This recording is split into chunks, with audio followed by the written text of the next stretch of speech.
Good evening, sir. Good evening. Robason I hang question je Robason na thamoi thawar Robason na phauri boto mayam khanga lo ai ngona ju khangan biro Robason na 5 days workshops da la matung da Robason na hana pallriba hana Robason na khangudriyo mayam sing da kai gumba hingat per khangbada at least 1% do isu adu season Robason gi future da kamaina kari kana pi ki da gi Robason na kitang kak share to biro. Thank you, sir, once again. Mayam bu thagat tare. Aduga maruina e-commerce se ai lak tringai da haidi sir gi sigi platform se sanga tringai da ai se dum sir na mamang da so horpada sir je what pada hen na pam have to ai so adu gum bang sa ka khang ne haidi kitang talak baga ai ne hen na watsaning bado haidi akning bado adu oe ba adu na ne sir da so sir topic to kai topic oi doino ai watsarage haidi isana pam tare hana da you computer je lawra ga computer engineering tauke na khalame adu po Yes, nice. Personal problem khara dagi yadab gi business ta mai onjala pane ba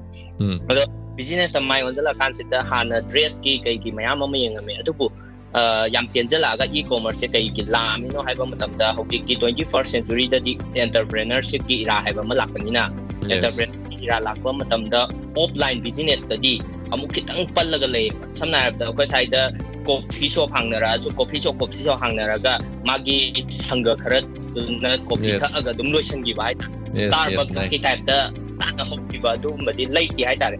adu maina ai da som lotion ba even ai ice cream hokji ai ki oiba planning ama khak lei che ice cream tauge khali but ai na ice cream tau ba se just offline gi mong da ice cream yola tu oiba ai na tauningi ji kai no hai tare hokji India da ko ero any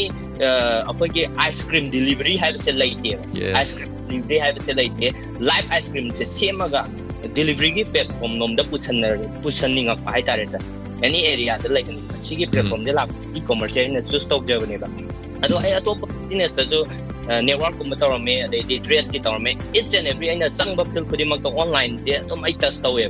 social media test tawe ai ayam da so fb da so live yam thagan le sa wang hang ki thang pam ja yes da maina tawe adu da e-commerce ta ina changjala ko matam da hana ai dukan app season ai any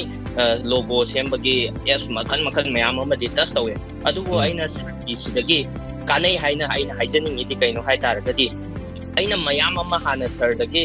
sir na khangdaba lermaga so aina khangamaga so adaidi aina khangdaba yama sir na khangamaga so aina sir dagi sima kanai haijaning badi kaino hai tar di nasagi mathang manau nai na hai tare logo na sumai sema matung da brand lakani brand gi matung da si ma lakani si